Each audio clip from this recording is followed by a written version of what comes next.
I was trained for one submarine. My guys were trained to do what they were told. That's a deadly combination. We all know organizations where people just follow the leader into disastrous situations.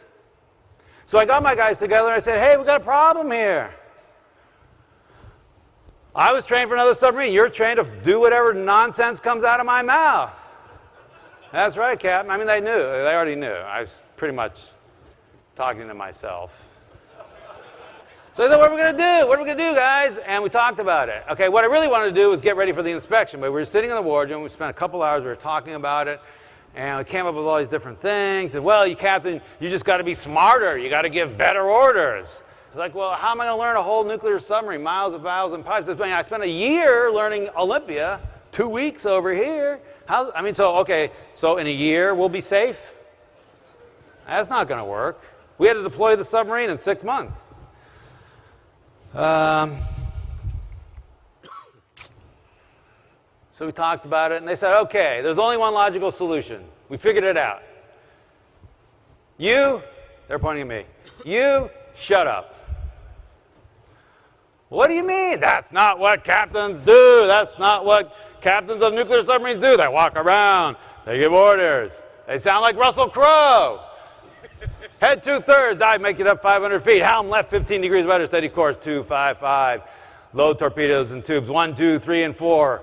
Flood down, open outer doors, right? And I thought about it. And you know what? They were right. So at that point, I vowed never to give another order. And if you came down on my submarine, it would have been very confusing because you couldn't have pointed. It would have been hard to say, well, who's the captain here? Because you wouldn't have seen me giving orders. I did retain one order. The final order to launch a weapon, a torpedo or a missile, I kept with me because I felt that since that was going to result in the deaths of other human beings, that I didn't want that on anyone's conscience but mine. That was my moral and ethical responsibility. But even though everything else, in the Navy, there's long lists of things that says the captain has to authorize. Captain should authorize. You got a couple nukes in your group, they'll tell you it's true. Captain authorize, submerge the ship, get underway, start up the reactor, shut down the reactor, connect to shore power, divorce from shore power. On and on, break rig for dive, on and on, pages of these things. I just refused to give those orders. What we replaced it with was intent. Instead of giving instructions, if you want your people to think, don't give instructions, give intent. So they would come to you, hey, what do you want me to do? Well, left full rudder, steady course 255. No! I say, well, what are we trying to accomplish here today? Well, we're trying to get in position so that when the enemy submarine comes through, okay, so where do you think we should position the ship? Maybe over here. Good idea. Go there. You give intent to them, and they give intent to you. So my officer stopped requesting permission. And every other submarine, Captain, request permission to submerge the ship. Submerge the ship. Submerge the ship, aye. On Santa Fe, Captain, I intend to submerge the ship. Very well. And they did it. And it might seem like it's a very small, nuanced change of language, but it was hugely powerful because the psychological ownership now shifts to them. They need to discover the answer. Otherwise, you're always the answer man. You can never go home and eat dinner. And so we started doing this. And it was hugely powerful. Actually, we went another step.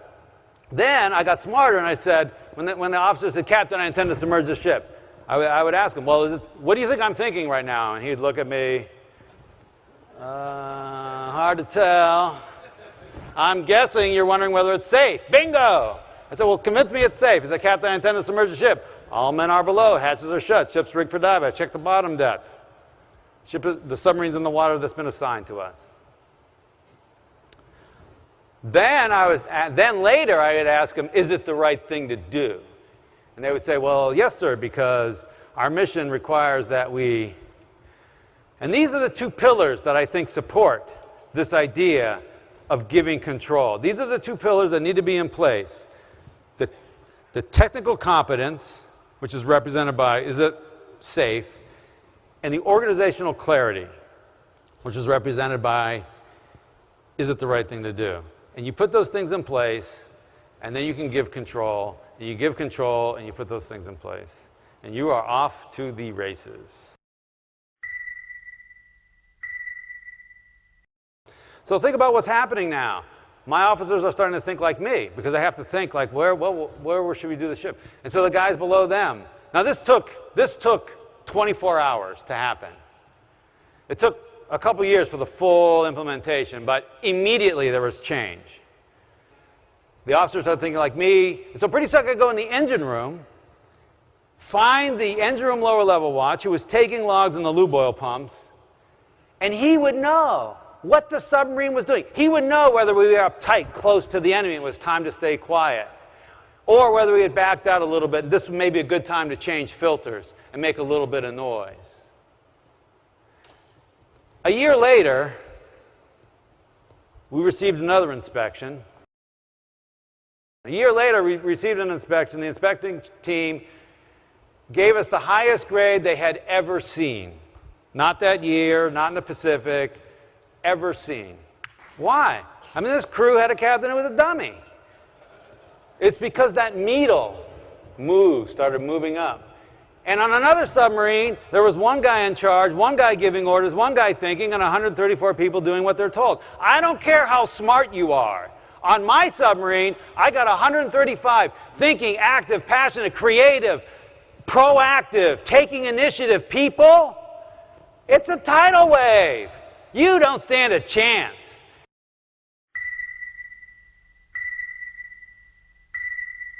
Here's the solution. Move the authority to where the information is.